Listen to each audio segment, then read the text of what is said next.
It's Wednesday and we're back with another episode of this podcast because we can't stop, and we're not going to stop for the summer. Even though a lot of people stop for the summer, I like to suffer. So let's have some fun. Thanks for listening. Please like, subscribe, share, follow, and comment. Appreciate it.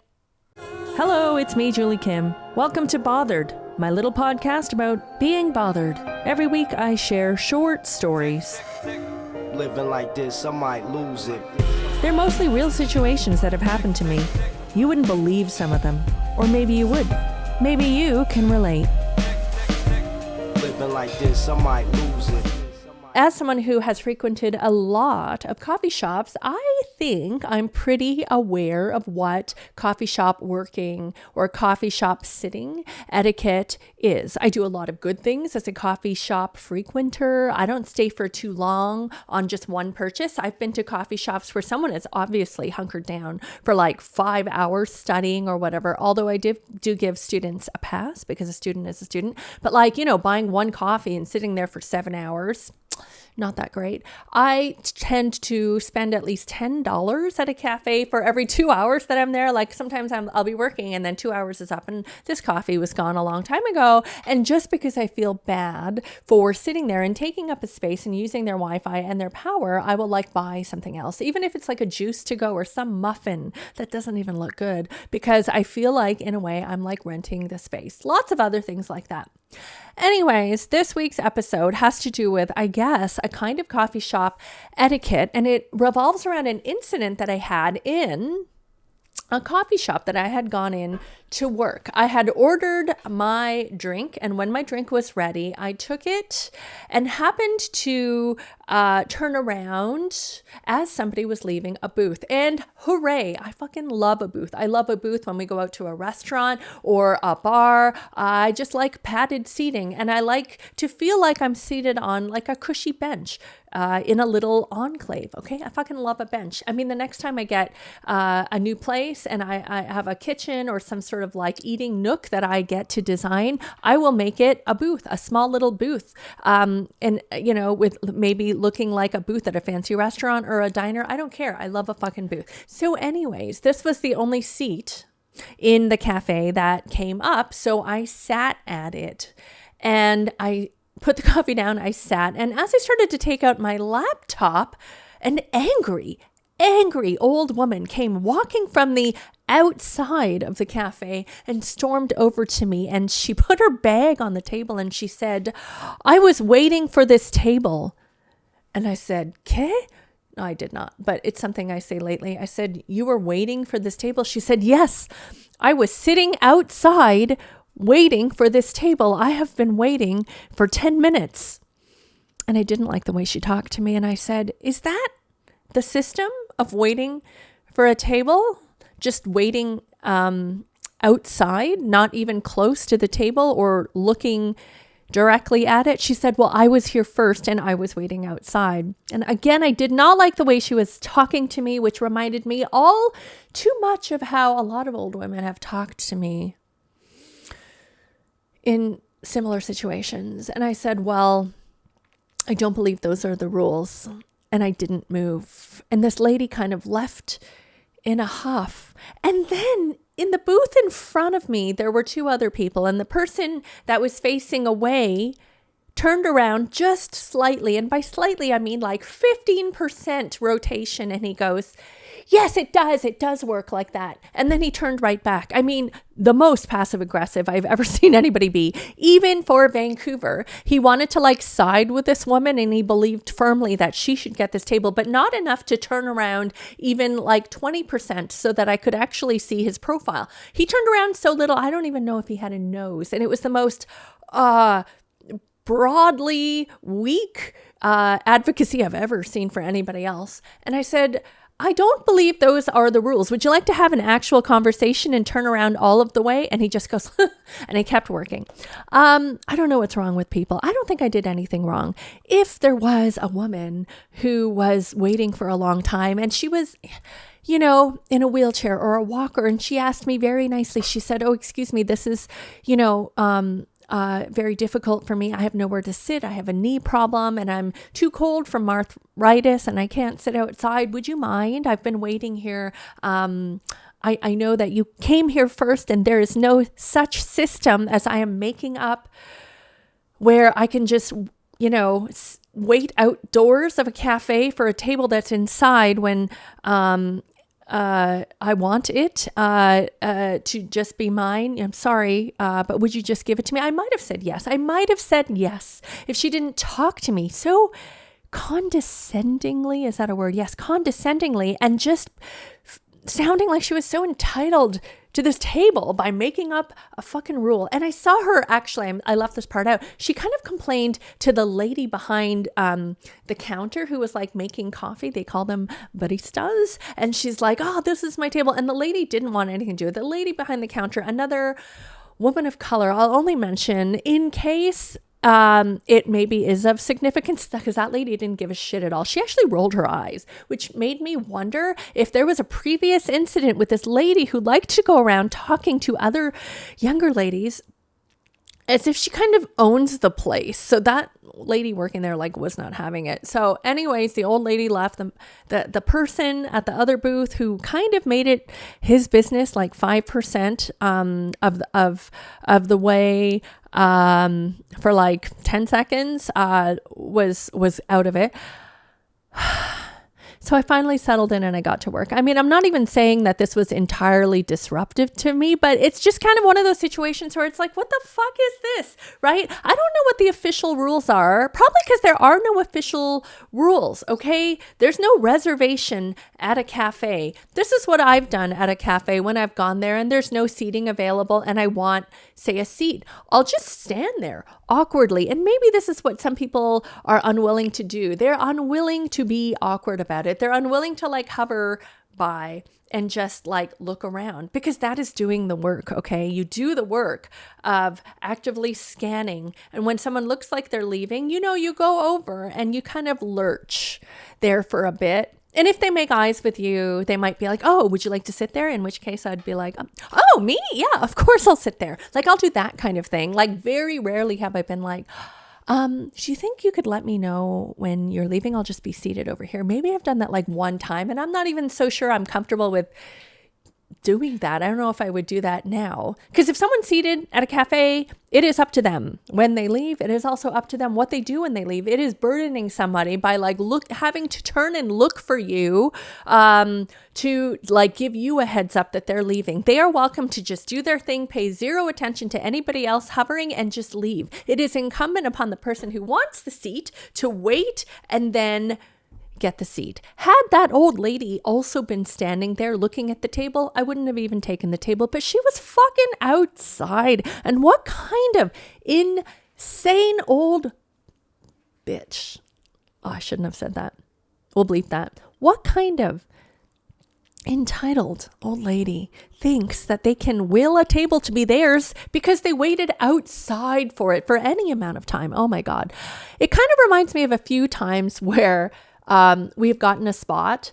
My husband and I always laugh when we say the word pylon because we think of a couple of instances. One of them was Halloween night. We have a little bit of a tradition of going to spend Halloween night with our friends who live in a more residential area. So we go there, we have dinner with them, we do trick or treat.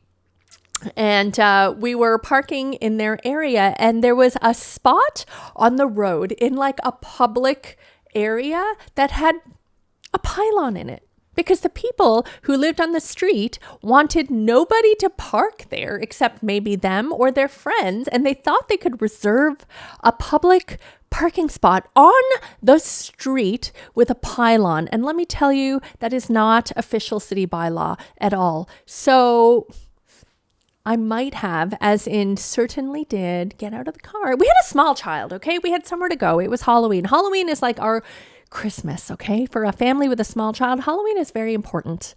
And parking close to where we want to go is also very important. And also a pylon, very unimportant to us. A random rogue pylon that you can buy at Canadian Tire or Home Depot or Rona or whatever has no authority.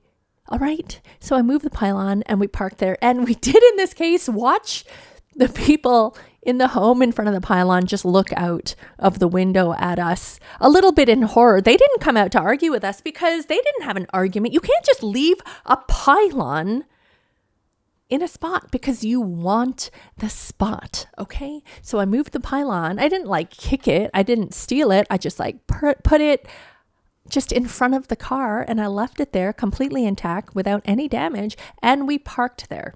And one other time that a pylon played a significant role in one of our stories was when my husband and I had gone to Hawaii, I think for the first time together before we had kids.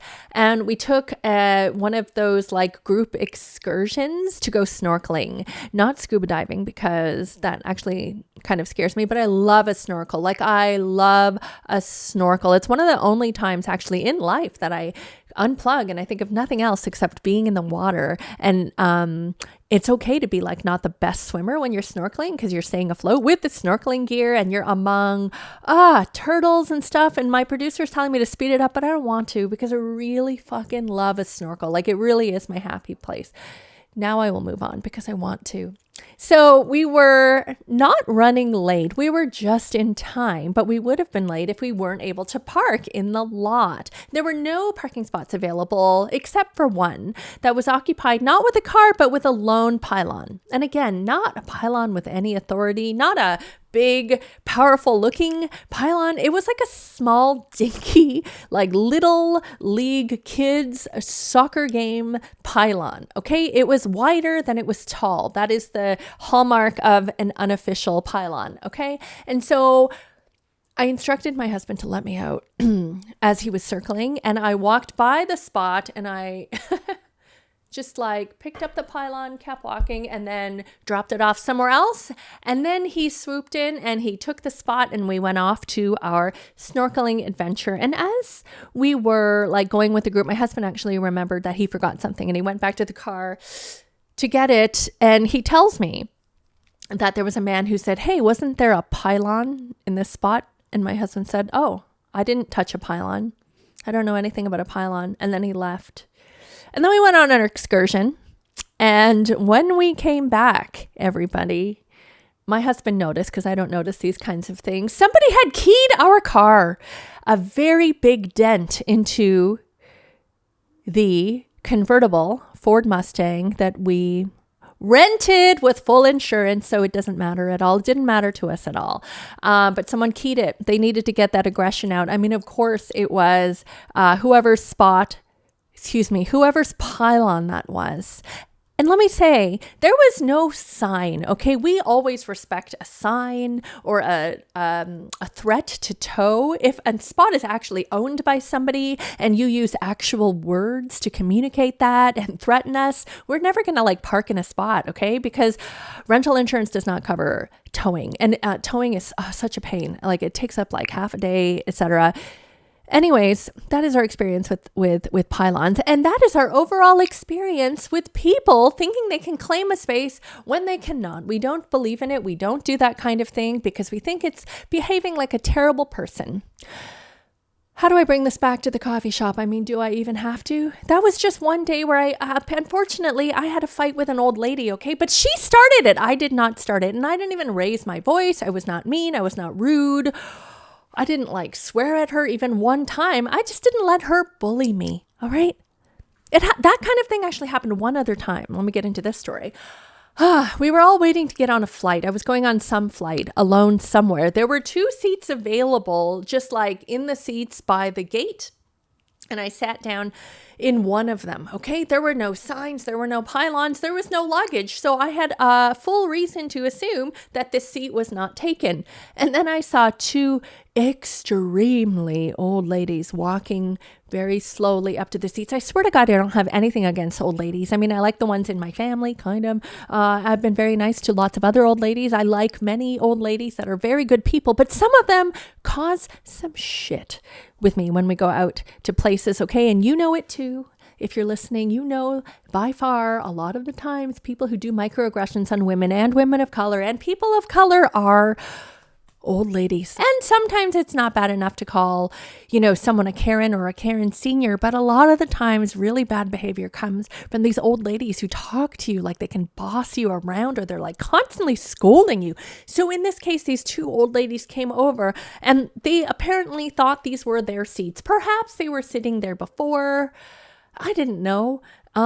I would give a seat to an old lady if they really wanted it. But you know what happened? This one old lady came over and with her 4-pronged cane, not even a cane with a single little rubber nub or tennis ball on it, 4-pronged cane, came over and she hit me so hard on my leg with her cane. She was bashing my knee with her cane to tell me that was her seat. This is our seat. This is our seat. Get up. This is our seat. And I said, there was nothing on the seat. She said, we were sitting there. And I swear to God, these ladies were so frail. I just got up. I didn't say anything. I just got up, except for that initial I didn't see that this was anybody's seat. She just came in 1,000% force from the beginning just to tell me this was her seat. And she shooed me away with her fucking cane.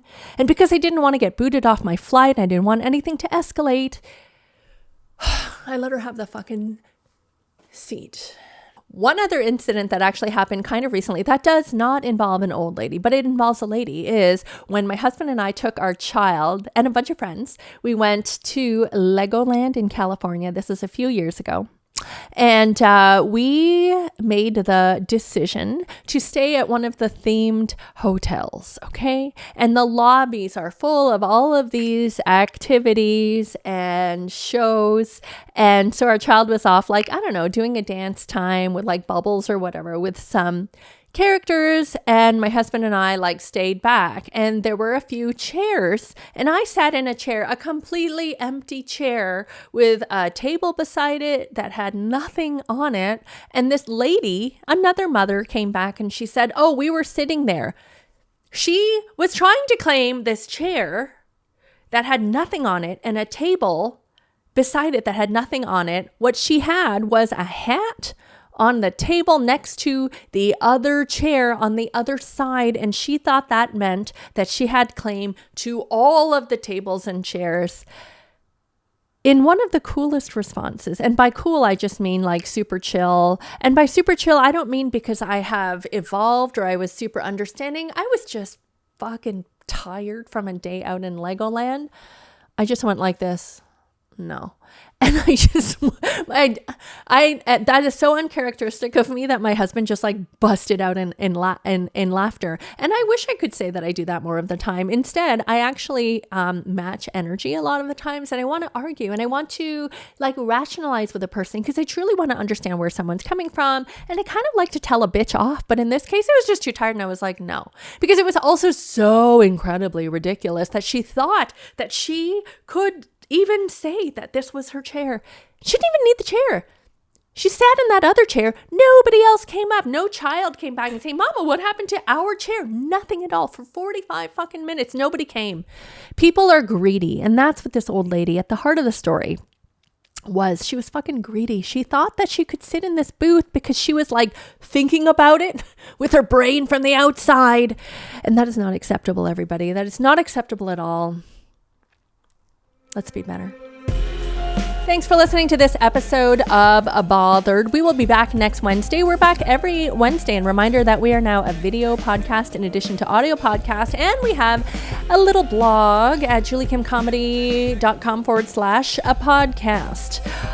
What do I have coming up? Well, we're going to do podcasts throughout the summer, as always. I don't have shows coming up. I did recently cancel a few US shows because of things going on in the world, but I look forward to getting back out there. I'm working on some shows in the UK, and I hope to share that information with you soon. Please remember to subscribe, share, comment, and follow. And thank you for writing in, those of you who have been writing in to the podcast, bothered@juliekimcomedy.com. I will respond to all of your emails personally, and I can't wait to share some of your experiences and stories and ideas for the podcast. Also, thank you so much for being a fan. It means a lot, and stay safe.